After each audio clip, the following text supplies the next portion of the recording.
Good afternoon, everyone. Jason here. Today is May 28th, and I want to show you today an opportunity that we took here on the CL that was a 100 tick trade times 2 lots. Now, you are here watching this video because you have either received an email from me with a headline that brought you here, or you have stumbled across this YouTube page and you saw the headline and you wanted to see what this 100 tick trade opportunity was all about. Now, before I go into this opportunity, I think it's very important that I tell you that this was not the entire picture. This one video is not the entire picture of the day. And I think that's an important thing to tell you. If I was being less than candid, I would just show you the video and off we'd go, and that would be it here today. But for the sake of full disclosure, I think it's important for you to know that I had a difficult time in the early part of the session today. In fact, if you were in with us today, there were a number of you who were that ultimately left the trade room before you saw this final trade come to fruition. And not only did I recover the losses from the day, I ended up being a substantial amount ahead. Now, I'm going to talk to you about the entry itself and why it was that I was getting chopped around in a minute. But first thing I want to do is I want to talk to you about our market maker levels. In fact, I want to show you here on the ES today. So if you take a look here at the ES and we go into the overnight session, you'll see that the basically your market maker level ETH signal here. Now, market maker levels, in case you don't know, are our proprietary support and resistance levels. They are unique to us. They were taught to me by a veteran floor trader, someone who spent 30 years on the floor of the S&P pits. And we trade a variation of these levels in here every day. Now, these levels are divided into two categories. There is the ETH session that you see here on your charts right now. And then after what was the pit open is now the RTH session, another set of levels form up, and they have the designation RTH, or regular trading hours. Now, these levels work because they measure the price rotations from previous sessions. So, for example, we know that the market does not move linearly in nature. It does not go straight up. It does not go straight down. In fact, when the market rallies, it pulls back. When it pulls back, it rallies.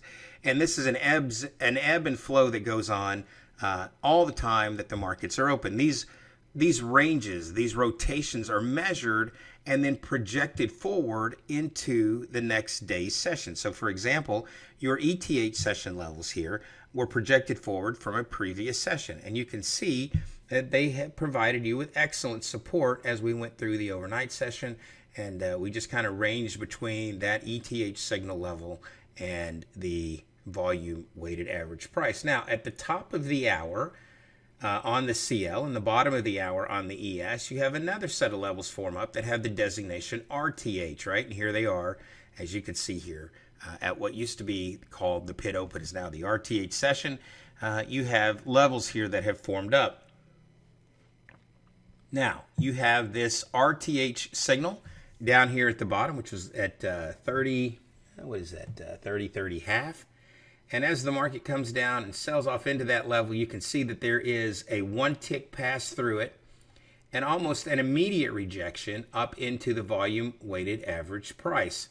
Now, one of the things that we talk about, and we have some nomenclature, we call it kick the signal and pay the target. And so once it hit that signal, and again, you have to just keep in mind that this nomenclature was developed by this veteran floor trader, so it had a special meaning for him.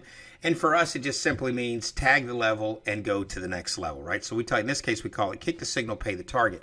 And so as the market came down and hit or kicked the signal, one of two things are going to happen. You're either going to rotate back down to the RTH signal below, or target below, or you're going to rotate to the RTH target up above. And so as it would have it here, the market began to rally off of that area, spent a little bit of time around that next level, of course, the RTH mid. And then once you gained to close below above the VWAP and above that RTH mid, then you felt pretty comfortable, and we did in the room, that this next level up here at 51.25 was going to be tagged. And so as the market began to play out, it gave you a little bit of back and forth as the market was trying to do today, continued to rally, and got to within a tick or two up here before eventually coming on up and passing through the level. Now, of course, again, if you were holding on from this RTH signal, you would have taken no heat, and there would have been a good way to follow this up to pay the target all the way up here at 61.5. In fact, what you're going to see in the video today is I'm going to get in long right here at 51.25, and my target up here was going to be this RTH target. But as it did go through and make that new high, it did come down, just came down right through that area and took me out right here before eventually rallying up into this level. Now, I could have held on to this a little bit longer if I'd have chosen to. The reason I didn't is I was just getting out of that 100 tick CL trade, and you're going to see that in the video. You're going to see where I actually get in there in this video.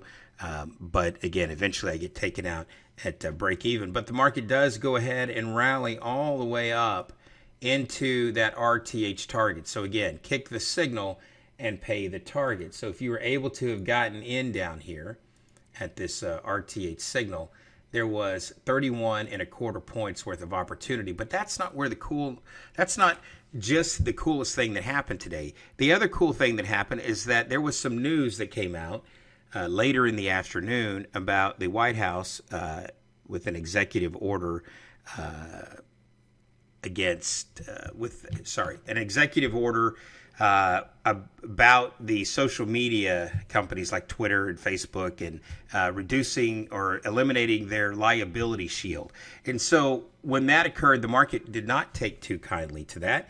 And so as we go through here, even in this news event, as the market began to rally and begin to roll over, you'll notice that we came right down into the just ahead of the RTH signal, topped out again at the RTH target. Again, kick the signal, pay the target above, and then this thing began to roll over. So now you're kicked this signal, right? Hit that signal. And again, even with the catalyst of the news event, you'll see that the low of the day is this RTH target, and then that's where it bounced and tried to make a run up into VWAP to close the day. So again, levels playing a very key role. Even in this news event that went on, we did still have the same idea. And this got within a tick of here, so that close enough. Kick the signal, pay the target again, and then all the way back down to kick this signal and pay this target, right? So that's the way that worked on the ES today. And we had a very similar kind of scenario on the CL. So if you come here and take a look at the CL, we're going to do this here. So if you take a look at this CL today, we had this same idea, right? We were looking at kick the signal and pay the target above, right? So there's the RTH signal down below us here, right? So we rotated around this signal. And now here is the technical way that you would want to look at this, right? You would want to look at this as an entry. As long as you're staying above the VWAP and the VWAP envelope, you could technically be in here with a stop below the volume weighted average price. Now, that's 71 ticks. If that is something that you would have done, you never would have had any heat today, right? The market just continued to rally, higher highs, higher lows. Today was crude oil inventory report Thursday. So it made for some choppy conditions as we made our way around through it.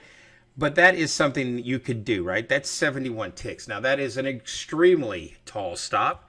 In fact, that's way taller than most anybody that I know of would have on a particular trade. So that was not going to be the right opportunity to stay in. So what we did do is we looked at this 20-period EMA. Now, what these green racing stripes that you see on here belong to the Bloodhound signal strategy creator, right? So what we've done is we've created a strategy that says that if the market closes 10 ticks or less above one of your levels and it's trading above the volume weighted average price, then that is a signal to get long. So you see a signal long here, signal long here, signal long here, and then of course you had the final signal long up here. Now, what we did use today is the 20-period, this 20-period EMA as a potential point. So the first time you get in today, it goes up 15, 16 ticks off the entry. There could have been a break-even spot, but you had this here also at 14. Then you get another signal, and again, the market rallies about 7 ticks, and then it begins to roll over here, and there's a 13 tick, and then you have this again, and you get that area, and that's 10 ticks, right? And so you had these trades here, 3 trades underneath you that were just choppy, getting stopped out, right? And then your final opportunity was this trade here after the inventory number that ended up going for, if you all the way up to 140 ticks. Now what I ended up doing is getting long here and taking it out at 100 ticks, so I left a little bit of meat on the bone here. But if you wanted to, you could have done this as well. The point is this, right? You could have come up here and waited for this thing to pierce the 20 period, and that could have been 106 ticks. I ended up getting 100 ticks. But that's why I got chopped around here a little bit today. Now, you could have made an argument that said, why did you, it was inventory day. Why did you, not wait till after the inventory day? And hindsight's 20/20. It was a signal. It was an opportunity. I took it. What I know here is this, is that I know that 3 stop outs at 12 ticks apiece is 36 ticks. And then I have a 100 tick trade. That is a, what is that? If you said that is a reward to risk ratio of 2.7 to 1. So 3 losing trades, 1 winning trade, 25% win rate, but yet I'm still up, whatever that is, right? You're still up 3 trades times 12 ticks, 15 ticks. Let's say 15 ticks is 45 ticks, and a 100 tick trade, you're still up 55 ticks on 1 winning trade with 3 losing trades.